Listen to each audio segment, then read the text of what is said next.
अस्सलाम वालेकुम। जहांज़ेब अब्बासी एक नए यूट्यूब प्रोग्राम के साथ हाजिर है। नाज़रीन, साबिक़ वज़ीर-ए-आज़म और चेयरमैन तहरीक इंसाफ इमरान खान ने इस्लामाबाद हाई कोर्ट में जो तहरीरी जवाब जमा करवाया है, उस तहरीरी जवाब में इमरान खान ने तलाल चौधरी केस का और जो दीगर कंटेम्प्ट ऑफ कोर्ट में जिन लीगी रहनुमाओं को सज़ाएँ हुई, उस हवाले से अपना जो तहरीरी बयान है उसमें इमरान खान ये कहते हैं कि उन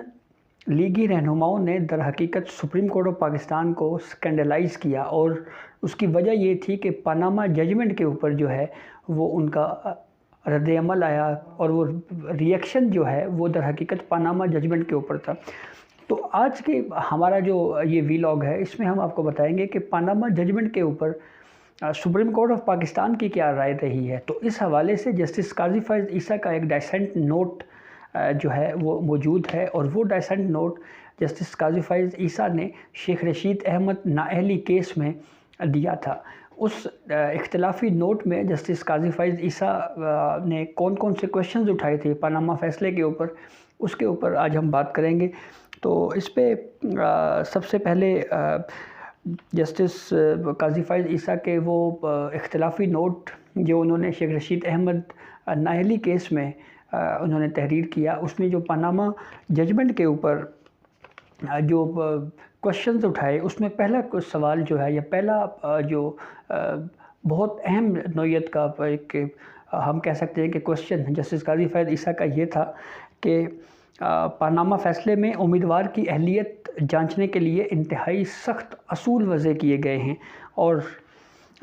नवाज़ शरीफ के ख़िलाफ़ पनामा फ़ैसले में अदालती नज़ीरों को जो पहले से सुप्रीम कोर्ट ऑफ पाकिस्तान की अदालती फ़ैसले मौजूद हैं, उन नज़ीरों को नज़रअंदाज करने की वजूहात सुप्रीम कोर्ट ने पनामा फ़ैसले में नहीं बताई। जस्टिस काजी फैज़ ईसा अपने इस इख्तिलाफी नोट में उन्होंने ये भी लिखा था कि 20 अप्रैल के पनामा फ़ैसले के सफ़ा 224 में जस्टिस अज़मत सईद जो कि अब रिटायर्ड हो चुके हैं, उन्होंने असासे छुपाने पर नाअहली को जो है वो दुरुस्त करार नहीं दिया और जस्टिस इजाज़ अफ़ज़ल ख़ान जो वो भी अब सुप्रीम कोर्ट से रिटायर हो चुके हैं और वो जो पनामा बेंच सुनने वाला 5 रुकनी बेंच था उसका हिस्सा थे। तो उनका एक जो 20 अप्रैल का यानी जो पहला पनामा 1 जिसको हम कहते हैं, पनामा का वो फ़ैसला जिसमें GIT बनाई गई थी, उसका एक पोर्शन का हवाला देते हुए जस्टिस काजी फैज़ ईसा ने अपने इख्तिलाफी नोट में ये कहा है कि जस्टिस इजाज़ अफ़ज़ल ख़ान जो कि अब जस्टिस रिटायर्ड हो चुके हैं, उन्होंने 20 अप्रैल के पनामा फ़ैसले में जो असूल ख़ुद वाज़े किए उन्होंने अपने व्यू में, उन्हें 28 जुलाई के पनामा फ़ैसले यानी 28 जुलाई का वो फ़ैसला जिसमें नवाज़ शरीफ को डिस्क्वालीफाई किया गया था, उसमें अपने ही पहले के तय करदा जो असूल हैं उनको नज़रअंदाज किया और पनामा रिव्यू केस में भी 20 अप्रैल के फ़ैसले को के जो है उसको जो असूल तय किए गए थे उसको भी नज़रअंदाज किया गया। और इस जो इख्तिलाफी नोट है इसमें मज़ीद ये कहा है जस्टिस काजी फैज़ ईसा ने कि कुछ क्वेश्चंस उठाए हैं जस्टिस काजी फैज़ ईसा ने और ये कहा है कि सुप्रीम कोर्ट ऑफ पाकिस्तान का एक तमाम जजों के ऊपर मुश्तमिल एक फुल कोर्ट बेंच तश्कील दिया जाना चाहिए और वो फुल कोर्ट बेंच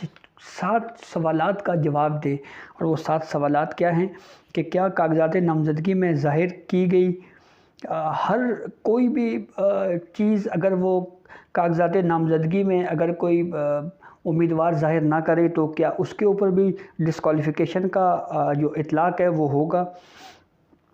और इसके अलावा कि क्या कोई रुकन सादिक और अमीन है या नहीं, इसका फ़ैसला निचली अदालतों में होना चाहिए या बराह रास्त सुप्रीम कोर्ट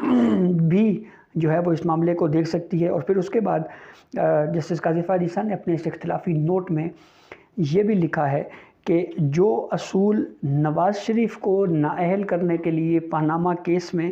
तय किए गए, उन सख्त असूलों का इमरान खान नाअहली केस में इतलाक़ नहीं किया गया। यानी जो असूल सुप्रीम कोर्ट ने पनामा फ़ैसले में तय किए, उन असूलों को इमरान खान नाअहली केस में उनको नज़रअंदाज किया गया।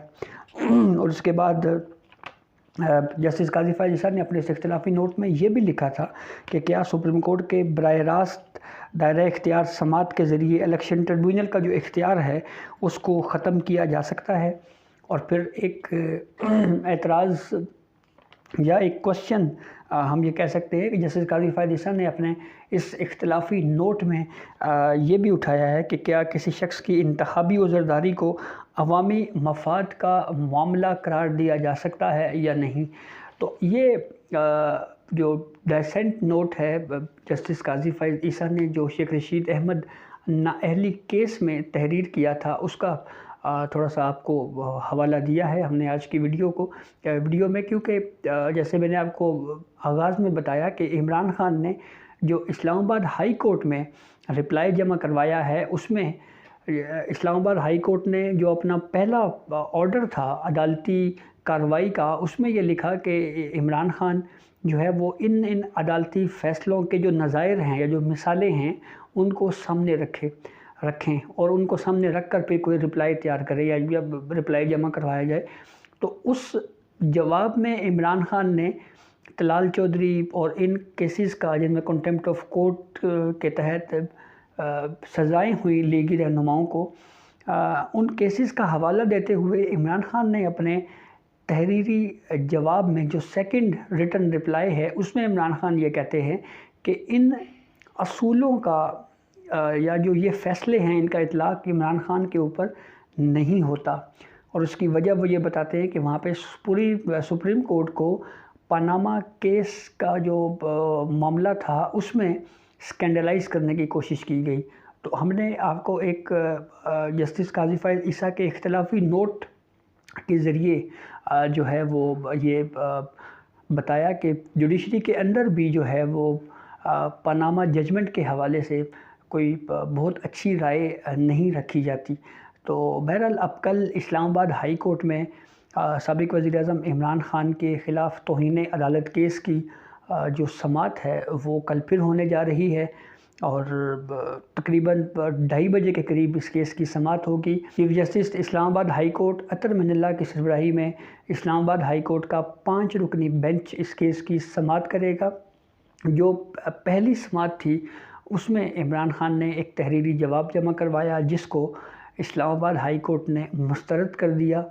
और ये कहा कि उनको एक और मौका दिया जाता है कि वो अपना तहरीरी जवाब दोबारा दाखिल करवाएं। अब इमरान खान ने दोबारा तहरीरी जवाब जमा करवाया है। इस तहरीरी जवाब में इमरान खान ने गैर मशरूत मुआफ़ी तो नहीं मांगी लेकिन अफसोस का या पछतावे के अल्फाज इस्तेमाल किए गए हैं। तो अब देखना ये है कि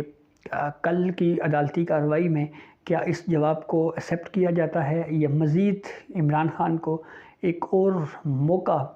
अपना जवाब दाखिल करवाने के लिए दिया जा सकता है, या इमरान खान के ख़िलाफ़ जो कार्रवाई है कंटेम्प्ट ऑफ कोर्ट की जो शोकाज़ नोटिस उनको जारी हुआ है वो शोकाज़ नोटिस ही ख़त्म कर दिया जाएगा। तो ये कल ही इस हवाले से पोजीशन जो है वो क्लियर होगी। तो ये अब तक की अपडेट थी